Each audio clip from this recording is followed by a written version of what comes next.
Subscribe to our YouTube channel and press the bell icon so that you never miss any video lesson from RAU'S Study Circle. Hello and welcome to Daily News Simplified, an analysis of the Hindu newspaper from UPSC perspective. Today we will discuss the daily edition of the Hindu newspaper dated 26 February 2021. And the articles that we will discuss today are displayed on your screen. So let us start the discussion. Now this article on page number 1 has been in news consistently, and this is related to the new rules that have been notified by the Government of India regarding regulations of the social media platforms and the over-the-top services that are provided by various platforms like Netflix, Amazon Prime, etc. In this regard, let us look at what are the issues in the functioning of social media presently and what are the key features of the regulations that have been provided by the Government of India regarding the regulation of social media and the over-the-top platforms. In this regard, we will also look at some of the justifications that have been provided by the Government of India for bringing out these rules and have also highlighted some of the issues in the functioning of social media and the over-the-top platforms. So let us look at all these aspects in detail, and some of them can be important for us from the preliminary examination point of view, while others can also be important for us from the mains examination point of view in the topic polity and governance. But first we need to understand what are these over-the-top platforms and what are the issues in their functioning. So these aspects have already been covered in a previous DNS video, and you can go through that video and try and understand what are the basics of over-the-top platforms, how they function, and what are some of the issues in their functioning, or what are the problems they are creating in the society, and they need to be understood first before going through the regulations that we will be discussing in this video. So in the DNS of 12th November 2020, various aspects of over-the-top platforms like Netflix, Amazon, etc. have been discussed in detail. Do go through this video and try and understand what are the issues in the functioning of these over-the-top platforms. And after this, let us look at the new regulations and the rules that have been formulated by the Government of India. Now we all know that there has been an extensive spread of mobile phones and internet in India, and it has enabled many social media platforms to expand their footprints in India. Some of the common examples are Facebook, Twitter, WhatsApp, etc., which we use in our everyday lives. And majority of the citizens of India are using these platforms in a very significant manner. Now, these social media platforms have enabled common Indians to show their creativity, ask questions, be informed, and freely share their views, including the criticism of the government and its functionaries. So this is the view of Government of India on the social media's functioning in our society. In this regard, the government says that it acknowledges and respects the right of every Indian to criticize and disagree as an essential element of democracy. Further, India is the world's largest open internet society, and the government welcomes social media companies to operate in India, do business, and also earn profits. However, government says that they will have to be accountable and will have to comply with the norms that have been established under the Constitution of India and the laws that have been created in India regarding information technology and its applications. In this regard, the government has also highlighted some of the concerns or the problems that have been created by the social media in our society.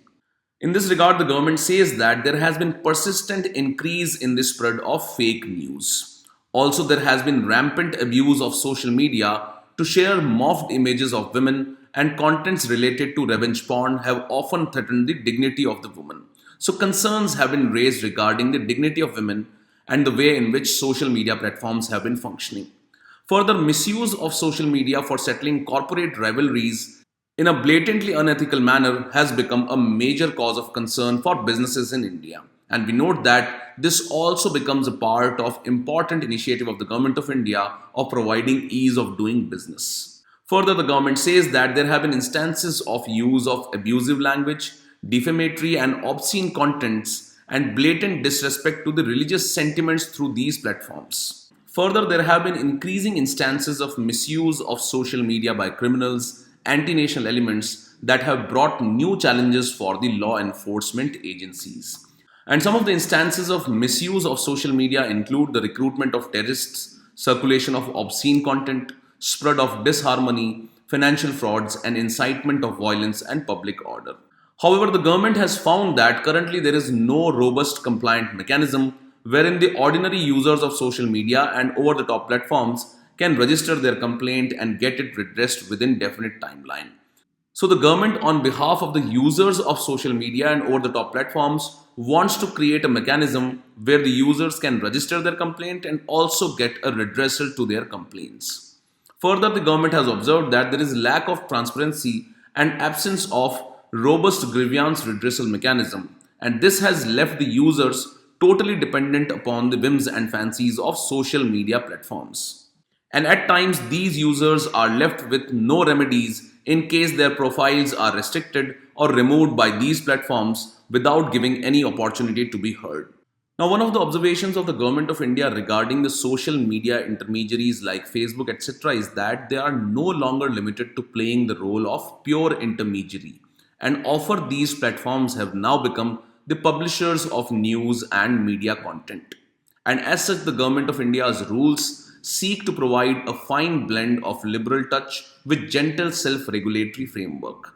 And it works on the existing laws and statutes that have been created in our country and are already applicable to the content, whether it is online or offline. So in this respect, for the publication of news and current affairs, these publishers are expected to follow the journalistic conduct of Press Council of India and the program code under the Cable Television Network Act, which are already applicable to print media and the TV. And accordingly, by providing these regulations for the social media intermediaries, the government seeks to provide a level playing field. So let us look at some of the proposals, or what are the regulations that the Government of India has provided for regulating the social media platforms or social media intermediaries. But first, let us look at what is the rationale and justification of these new guidelines. So first is that these guidelines or regulations empower the ordinary users of digital platforms to seek redressal for their grievances, and it commands accountability in case of infringement of the rights of the users. So basically, these regulations seek to redress the grievances of the users, as well as they seek to make these social media intermediaries accountable in case of infringement of the rights of the citizens. Further, Supreme Court in its various observations and orders has also directed the Government of India to provide some kind of framework for the regulation. For example, the Supreme Court in a suo motu writ petition had observed that the Government of India may frame necessary guidelines to eliminate child pornography, rape and gang rape imageries, videos, etc., and sites in content hosting platforms and their applications. So basically, these guidelines are inspired from the observations of the Supreme Court. Also, the Supreme Court had directed the Ministry of Electronics and Information Technology to apprise the timeline in respect of completing the process of notifying the new rules. Also, there were repeated demands from the members of Parliament to take corrective measures and to strengthen the legal framework and make social media platforms accountable under the existing laws in India. And also, an ad hoc committee of Rajya Sabha, after studying the issue, had highlighted the issue of pornography on social media, its effect on children and society as a whole, and had recommended for enabling the identification of first originator of such contents. And we note that when a content is generated on the social media, it has the possibility of becoming viral in a very short period of time. And accordingly, the ad hoc committee of Rajya Sabha had highlighted the need for identification of such first originators of contents. So after looking at this, let us go through the rules that have been provided by the Government of India for the regulation of social media. Now, an important aspect for us from the preliminary examination point of view is that the guidelines related to social media are going to be administered by Ministry of Electronics and Information Technology, while the regulations related to over-the-top platforms will be regulated by Ministry of Information and Broadcasting. So the first rule says that due diligence has to be followed by the social media intermediaries. And in this, the rules prescribe due diligence that must be followed by the intermediaries, including the social media platforms, and in case such due diligence is not followed by the intermediary, safe harbor provisions will not apply to them. So what are these safe harbor rules? First, let us understand. Now, the Section 79 of the Information Technology Act provides for a safe harbor to intermediaries that host user-generated content and exempts them from the liability for the actions of users if they adhere to the government prescribed guidelines. So if due diligence is not followed by such intermediaries, the safe harbor rules that have been provided under the Information Technology Act will no more be applicable. Further, these rules prescribe a grievance redressal mechanism by mandating that the intermediaries, including social media platforms, should establish a mechanism for receiving and resolving the complaints from the users. Thirdly, it also aims at ensuring the online safety and dignity of the users, and especially the women users. So, in such cases, the intermediaries shall remove or disable the access within 24 hours of the receipt of complaints of contents that exposes the private areas of individuals, show such individuals in full or partial nudity, or in sexual act, or in the nature of impersonation, including morphed images. And such a complaint can be filed by either individual or by any other person on his or her behalf. So, by providing such a mechanism, the rules aim at ensuring safety and dignity of the users, and especially women users. Further, these rules divide the social media intermediaries into two categories. And the first one will be the social media intermediary, and second one will be significant social media intermediaries. And this distinction will be based on the number of users that are present on such social media platforms. And regarding which social media platforms constitute simple social media intermediaries, while which constitute significant social media intermediaries, the rules will further be provided by the Government of India. And regarding the significant social media intermediaries, the government has provided additional due diligence. That is, such organization or intermediaries will appoint a chief compliance officer. They will appoint a nodal contact person for 24/7 coordination with law enforcement agencies. Thirdly, these intermediaries will appoint a resident grievance officer who shall perform the functions that are mentioned under the grievance redressal mechanism. They will also publish a monthly compliance report. And one of the important regulations regarding these significant social media intermediaries is that, and for those significant social media intermediaries which provide services primarily in the nature of messaging, shall enable the identification of first originator of the information that is required only for the purposes of prevention, detection, investigation, prosecution, or punishment of an offense related to some of these issues, which include sovereignty issue, integrity of India, security of the state, friendly relations with foreign states, and also public order. And besides this, the identification of first originator has also to be provided or enabled in case of issues relating to rape, sexually explicit material, or child pornography and child sexual abuse material. And in such cases, it will be punishable with imprisonment of a term of not less than 5 years. However, the rules also provide that the intermediaries shall not be required to disclose the contents of any message or any other information to the first originator. So, we all know that regarding the content that is viral on the social media platforms, the issue of identifying the first originator of information was becoming problematic for the Government of India for enforcing law and order issues and also enforcing some of the issues that have been discussed here.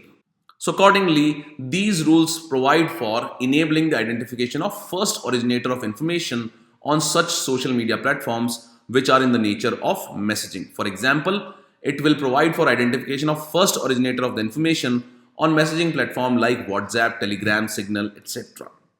Then another requirement in such rules is that the intermediaries will provide a physical contact address in India, and it has to be published on its website or on mobile application.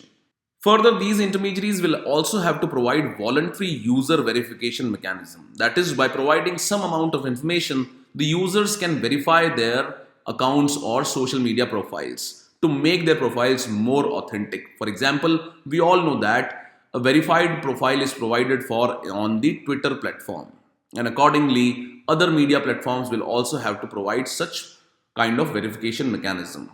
And the most important guideline that has been provided in the rules is regarding the removal of unlawful information.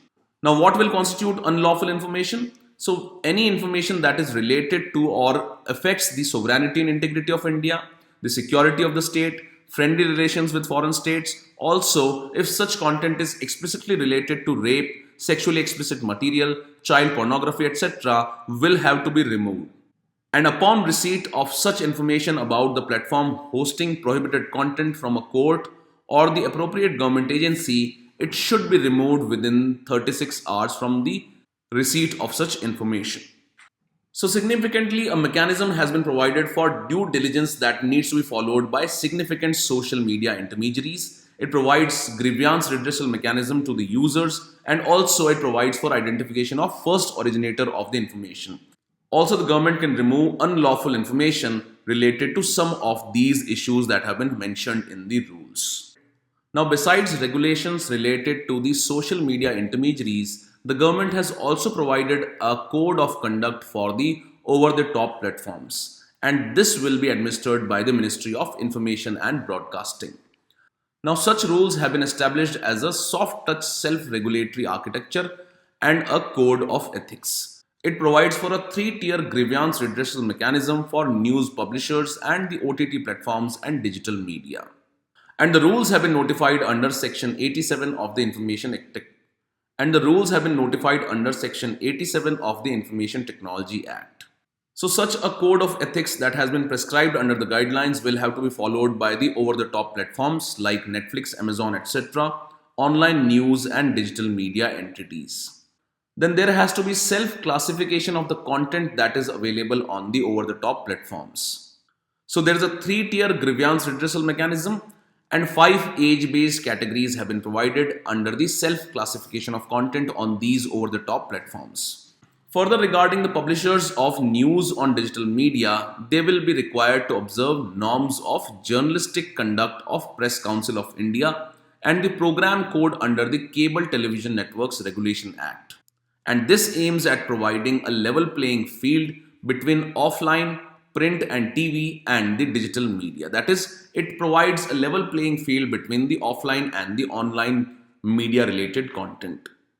And regarding the grievance redressal mechanism, we have already learned that there will be a three-tier mechanism. Level 1 will be self-regulation by the publishers. Level 2 will be self-regulation by self-regulating bodies of the publishers. For example, the Press Council of India, etc. And in this regard, the Ministry of Information and Broadcasting shall formulate an oversight mechanism. So these are few aspects of the new regulations that have been provided by the Government of India regarding the regulation of social media intermediaries and the digital platforms like the over-the-top platforms, for example, Netflix, Amazon, etc. Now, although the rules have been formulated, certain issues have been flagged by various critics regarding these rules. So it has been highlighted that the new rules will hurt the user privacy and the freedom of expression online. And instant messaging platforms like WhatsApp, Telegram, etc. deploy an end-to-end encryption, and this helps to keep the conversations of the users private. However, it has been argued that under the new rules, such encryption will now be effectively broken. This is because now the Government of India may require that each message sent through the WhatsApp or any other similar application be tied to the identity of the users. And as we note that the rules provide for identification of the first originator of the information. Now the issue here is that such regulation related to the identification of first originator of information can be misused. And such a regulation might inspire fear and self-censorship among the users of the social media platforms. Further, it will also increase the instances of censorship. In this regard, it has been said that regarding the digital news media portals, the purview of the Information Technology Act is limited, and it only extends to the blocking of websites and the intermediary liabilities framework, but it does not extend to the content authors or the creators on such intermediaries or websites. That is, only the websites and the intermediaries will be held liable and not the originators or the authors of such content. Further, the IT Act does not extend to the news media. However, it is still being made applicable to the digital news media platforms. Further, regarding the oversight function, it will be played by a body which is not an autonomous regulator but is composed of high-ranking bureaucrats, because the Ministry of Information and Broadcasting will now be a part of the oversight mechanism. And this provides for discretionary exercise of the government powers of censorship over these sectors. So these are some of the fears that have been raised regarding the new regulations, that they will hurt the privacy and the freedom of expression online. Also, there will be increased discretion of the government functionaries, and accordingly, an autonomous regulator has not been set up for the oversight mechanism. So these are few important aspects. They can be important for us from preliminary examination as well as mains examination point of view. With this, let's take up the next news article now. Now, this article on page number 1 and 2 is related to the issue of same-sex marriages in India. Now, this issue has come up in the light of the rights of LGBT community. And in this regard, the central government has opposed any changes to the existing laws on marriage to recognize the same-sex marriages.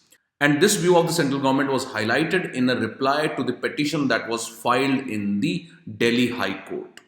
Now, in this petition, the petitioner had asked the court to recognize the same-sex marriages under the existing marriage laws in India. For example, the Hindu Marriage Act and the Special Marriage Act. Further, the petitioner had highlighted that marriages between same-sex couples are not possible despite Supreme Court decriminalizing the Consensual Homosexual Act. And you might all be knowing that the section 377 of the Indian Penal Code had made sex or marriage with the person of same gender punishable by law. However, on 6 September 2018, the Supreme Court of India had decriminalized the section 377, making gay sex legal. And this was done in the famous Navtej Singh Johar case. So in this, we will first look at the position of the central government on same-sex marriages and also how various Supreme Court verdicts laid down the foundation of same-sex marriage. And some of the points that we discuss here can be important for us from General Studies Paper 2 point of view in the topic Constitution, Polity and Governance. Now, the central government in its view on the same-sex marriages has said that such an interference or declaration of same-sex marriages under the existing Marriages Act would cause a complete havoc with delicate balance of personal laws in the country. And in this regard, the central government has said that living together as partners and having sexual relationship by same-sex individuals is not comparable with the Indian family unit concept of a husband, a wife and a children, which necessarily presupposes a biological man as a husband and biological woman as a wife, and the children born out of their union.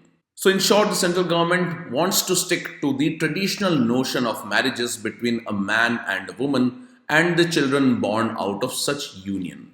Further, central government says that registration of marriages of the same-sex persons also results in the violation of existing personal as well as codified law provisions. And some of these include the degrees of prohibited relationship, conditions of marriage, ceremonial and ritual requirements that are allowed or that are a part of the personal laws governing the individuals. Also, the central government says that any other interpretation except treating husband as a biological man and wife as a biological woman will make all the statutory provisions unworkable in India. Further, the central government has said that in the Supreme Court's judgment of 2018 that decriminalized the section 377 in the Navtej Johar case, it neither intended to nor did it in fact legitimize the human conduct in question. That is, this judgment did not talk about the same-sex marriages. It only decriminalized the homosexual sex.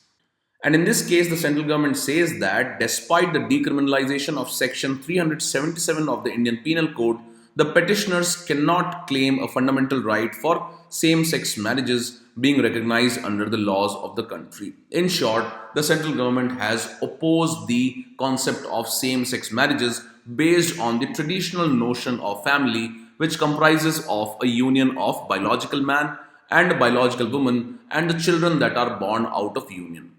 And in highlighting this, the central government has said that by doing so or by recognizing the same-sex marriages, it will make all the statutory provisions related to marriage and the rights of the individuals unworkable in our society. So in this regard, let us look at how the different judgments of the Supreme Court laid down the foundations of same-sex marriages. Now we all know that one of the famous judgments of the Supreme Court was the Puttaswamy judgment. And in that judgment, the Constitutional Bench had declared the right to privacy as a fundamental right that is protected under the Indian Constitution's Article 21. So right to privacy was recognized as a fundamental right, and accordingly it laid down the foundation for recognition of individual rights. And accordingly, the individual's right of recognizing himself or herself as a part of any gender was also recognized. And in the famous Navtej Johar judgment, the Supreme Court had said that family, marriage, procreation, and sexual orientation are all integral to the dignity of the individual.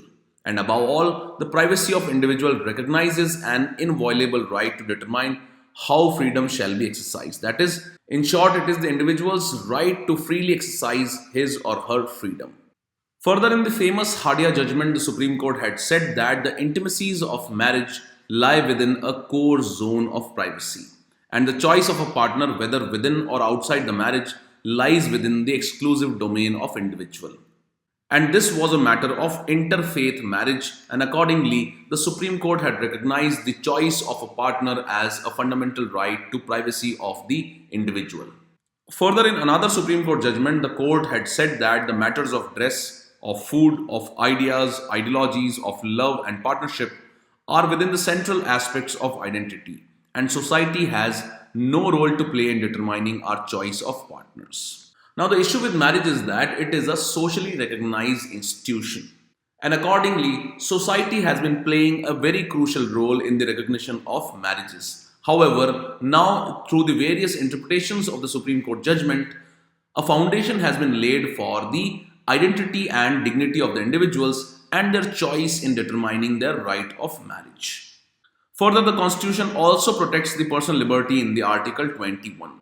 And in this regard, the court has recognized that the social values and morals have their space, but they are not above the constitutionally guaranteed freedom of personal liberty and individual dignity.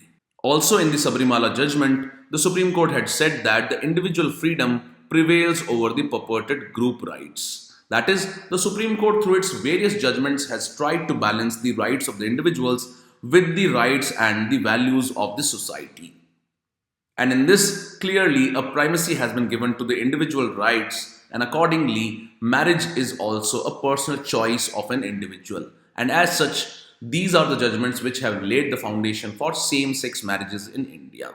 Now, we note that Indian Constitution and the various laws relating to the marriage were created post-independence.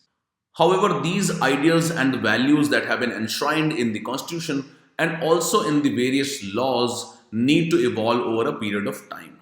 And accordingly, there is a need for wider interpretation of the issue of same-sex marriages in India and its constitutional and legal validity. With this, let's take up the next news article now. Now, this article on page number 7 is related to a case that was filed by the Vice President and Managing Director of Facebook India in the Supreme Court against Delhi Legislative Assembly's committee, which had summoned him over alleged inaction to tackle harmful content on its platform, that is Facebook. In this regard, the Committee of Delhi Legislative Assembly was probing the role or complicity of the Facebook officials in the Delhi riots that happened recently.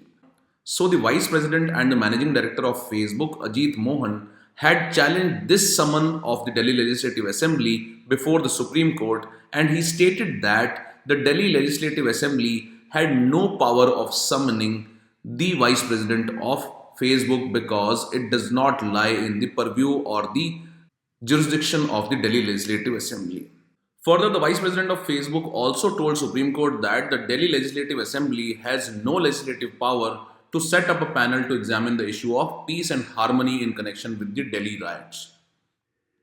In this regard, the Solicitor General of India, representing the central government, argued that law and order is in the centre's domain, and the Delhi Legislative Assembly does not have the power to issue summon on the matter of Delhi riots because it falls under the purview of central government. Now, the latest update in this case is that the Supreme Court has reserved its judgment on the matter and it will reveal it very soon.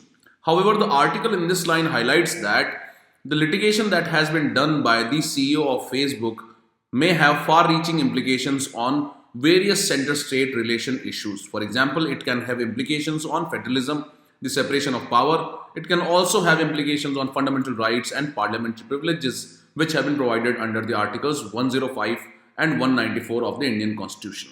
So in this regard, let us look at some of the issues that have been highlighted by the author regarding the center-state relations in the light of this case that is going on in the Supreme Court. Now, the first issue here is that of the privileges of the assemblies and that of the parliament. In this regard, it is said that the members of the parliament and the state legislatures are given more liberty and freedom of speech during its proceedings as compared to a normal citizen.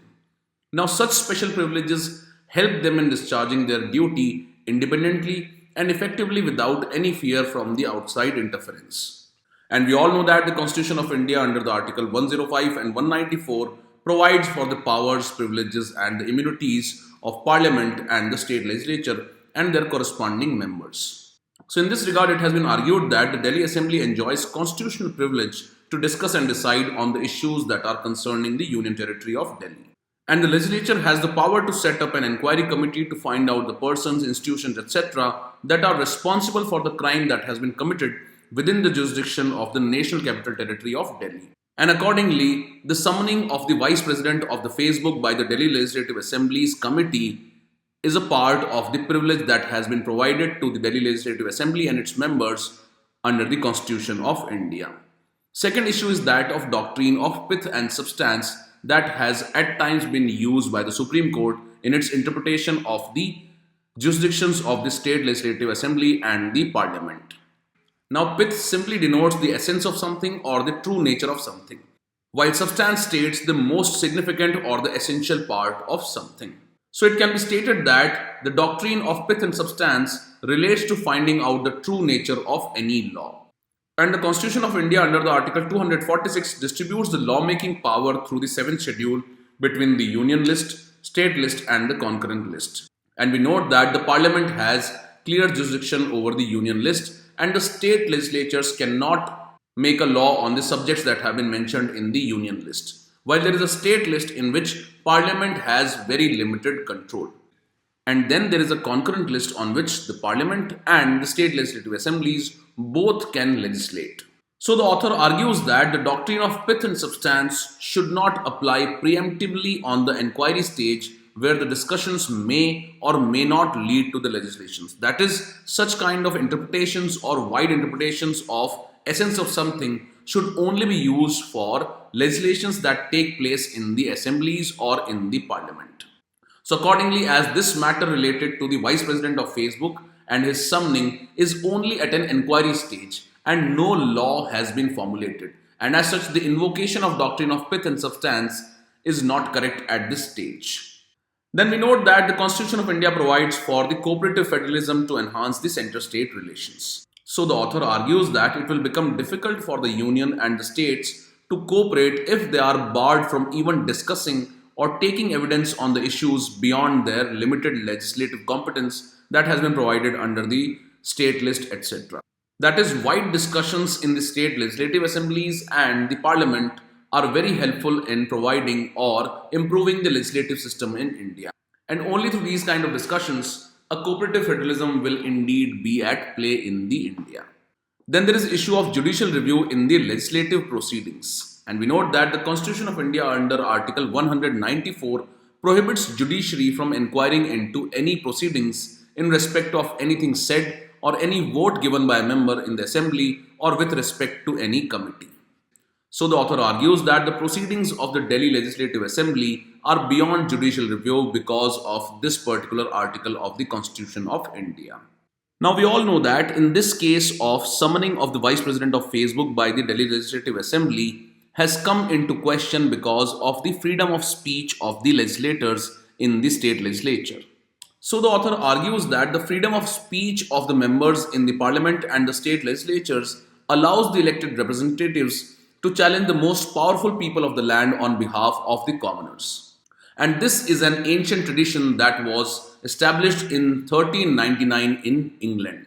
And this ancient tradition would be affected if the court were to appoint itself as an arbiter of the legislative discussions. That is, if there is a judicial review that happens on the discussions that take place in the legislative assembly, it will break this ancient tradition of providing the freedom of speech to the members of the Parliament and the state legislatures, which is a very important provision which challenges the most powerful people of the land on behalf of the common people.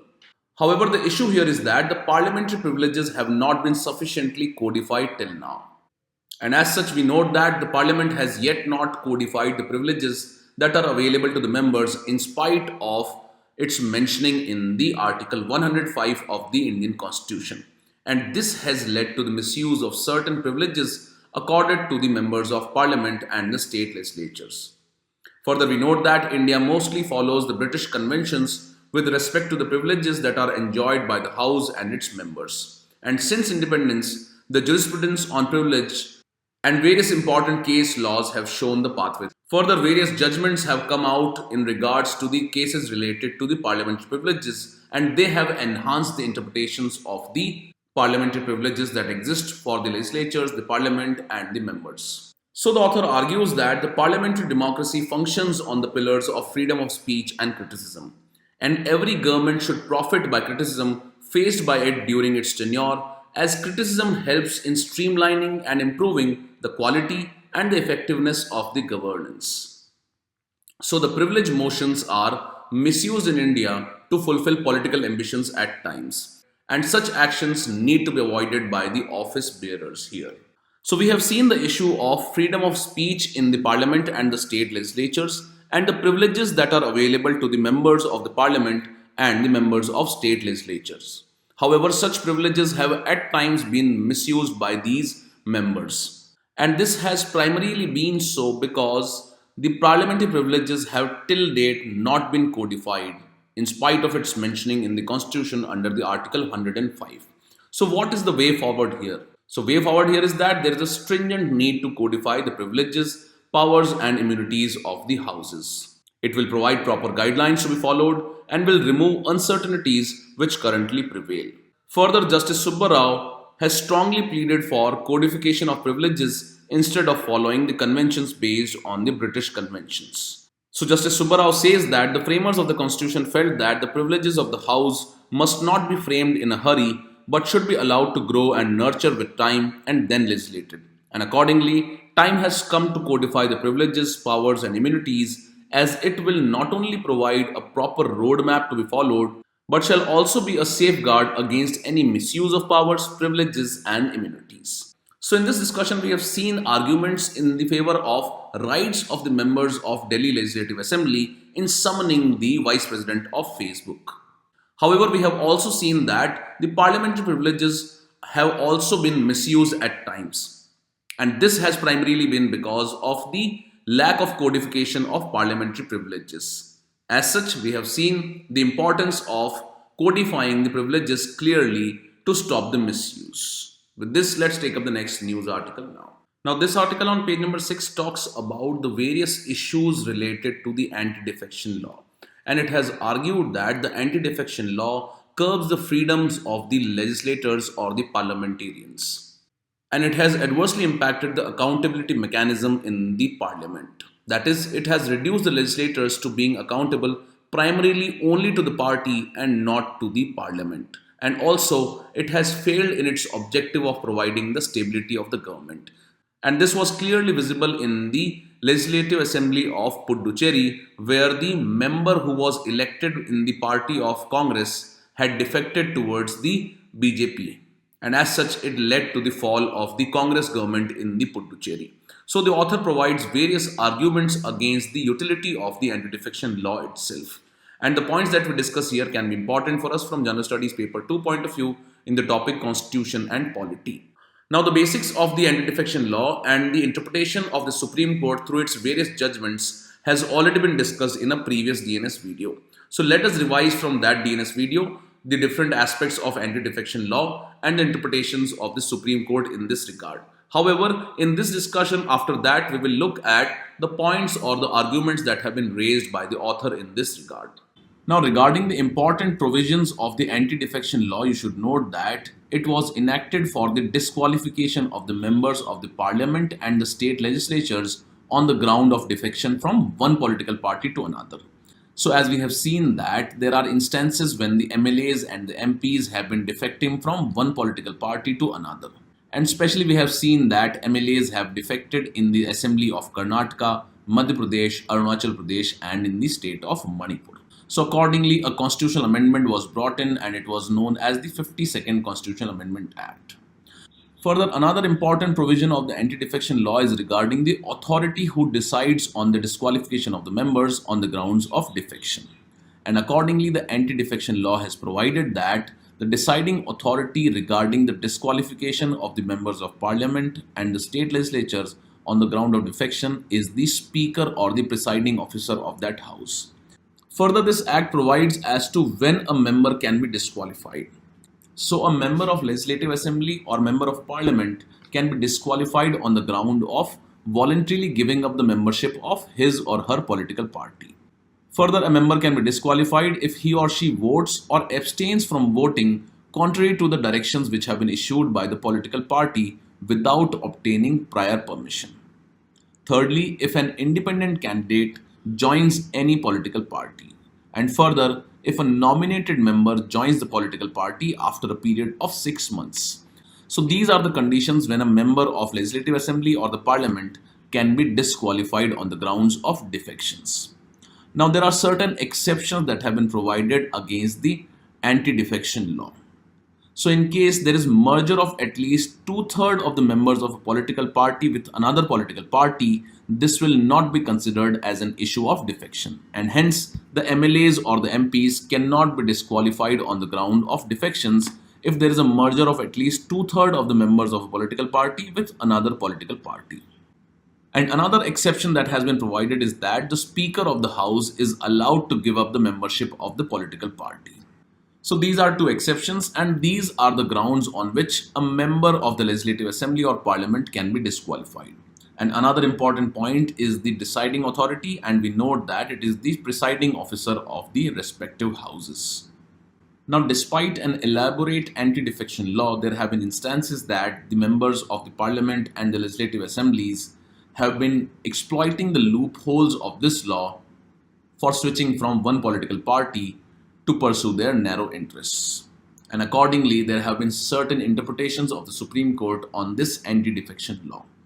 So first issue that came up in front of the Supreme Court was regarding the voluntarily giving up of the membership, which is one of the grounds for disqualification of members of parliament and the state legislatures on the ground of defection. So regarding the voluntarily giving up of the membership, it is known that the voluntary resignation from the political party amounts to defection, and hence a person can be disqualified on this ground. However, the Supreme Court has observed that the conduct of a member can also be considered as voluntarily giving up of the membership. So accordingly, if a member criticizes his or her own party and also provides a public support for the opposition parties, then it is considered that that member has voluntarily given up his membership of that political party, and hence this can be used as a ground for disqualification of that member of the House. Further, in the Kohito-Holohan case of 1993, the Supreme Court had decided that the decisions of the Supreme Court under the anti-defection law are subject to judicial review. That is, they are not exempt from the judicial review. Further, in this recent Supreme Court judgment, it has set a time limit for the Speaker to decide on the issue of disqualification of the members of the Houses. And this time limit that has been provided by the Supreme Court is of 3 months. And further, the Supreme Court had clarified that the Supreme Court and High Court can issue the directions to the speakers for their functions under the anti-defection law. So these are few interpretations of the Supreme Court regarding the anti-defection law, and also we have seen certain important provisions of the anti-defection law. Further, another important issue that came up in the Assembly of Karnataka was the resignation of the MLAs from the ruling party, and accordingly the Speaker had disqualified those MLAs. However, one condition that was imposed by the Speaker of Karnataka Assembly was that the members who have been disqualified cannot fight the elections for next 6 years. However, this decision of the Speaker of Karnataka Assembly was annulled by the Supreme Court of India, and it had said that the members who have been disqualified on the grounds of anti-defection law can again fight elections for the remaining term of the Assembly. So again, that judgment also becomes very important related to the anti-defection law. So the author says that the anti-defection law curbs the freedom of the legislators. And in this, it has been argued that it curbs the freedom to vote of the legislators significantly. That is because the legislators are expected to vote on the party lines in the legislatures or in the parliament. Now, regarding the role of a member of parliament in a democracy, there are two broadly accepted roles. First is that they are the agents of the voters and they are expected to vote according to the wishes and for the benefits of their constituents or the citizens whom they are representing in the legislatures. The other role of the parliamentarians is their duty to their constituents in order to exercise their judgment on various issues towards the broader public interests. So these are the two broadly accepted roles of the representatives in a democracy. And while exercising these roles, they deliberate with other members of parliaments and find a reasonable way through complex issues. And the author argues that the anti-defection law has curbed or narrowed down these two roles of the representatives in a democracy, because it makes the member of parliament neither a delegate of the constituency nor a nation legislator, but it converts them to be just an agent of the party. Because under the anti-defection law, the legislators are expected to vote only on the party line, and they cannot go against the wishes of the party on an issue even on which they are having a differing view from their party members. This is because, according to anti-defection law, the legislators cannot vote against the party lines, and accordingly, they cannot vote according to their own views on any matter of national importance. Further, the author says that MPs have no freedom to take decisions on any policy or legislative proposals, and the core role of an MP to examine and decide on policy bills and budgets is sidelined because of the very existence of the anti-defection law. And because of the existence of the anti-defection law and the expectation from the MPs to vote on the party lines, the MPs have just become another number that needs to be tallied by the party on any vote that it supports or opposes. And as such, the anti-defection law weakens the parliamentary accountability on various issues of national importance. Further, the author says that the issue of defection is a political problem, and accordingly it cannot be solved by the way of anti-defection law. So the author says that the problem arises from the attempt to find a legal solution to what is essentially a political problem. That is, the problem of defection is a political problem, and there cannot be a legal solution to this problem by the means of anti-defection law. And as such, the author argues that if stability of the government is an issue due to people defecting from their parties, the answer is for the parties to strengthen their internal systems.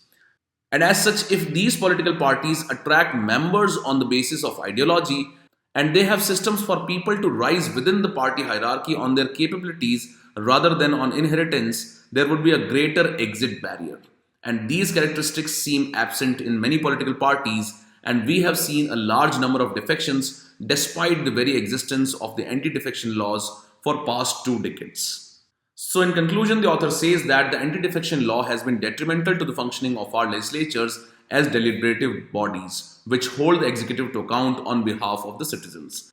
And this law has turned these legislatures into a forum to endorse the decisions of the government on the bills and the budgets. And this is because the members of parliament cannot take a contrary view against the view of the party on any matter, bill or budget. Further, author concludes that the anti-defection law has not even done the job of preserving the stability of the governments. And as such, he argues that the 10th schedule in which the anti-defection law has been provided must be repealed. Now, besides the article that we have discussed today, there are 2 other important articles in today's newspaper which have already been covered in previous DNS videos. For example, this article on page number 7, which talks that should governments regulate online platforms, has already been discussed in the analysis of breaking big tech companies from the UPSC perspective. In this, various aspects of the regulation of online platforms has been discussed in detail. So do go through this discussion that is available on the RAU'S channel on YouTube. Then there is this article which is related to the Mandarin duck that has shown up in Assam. And this issue has been discussed in detail in the Indian Express Explained of the week 2 of February. So do go through the discussion of Indian Express Explained and you will get to know about the details of the Mandarin duck and various associated important facts for us from the examination point of view. With this, let's conclude today's discussion, and this is the question for the day.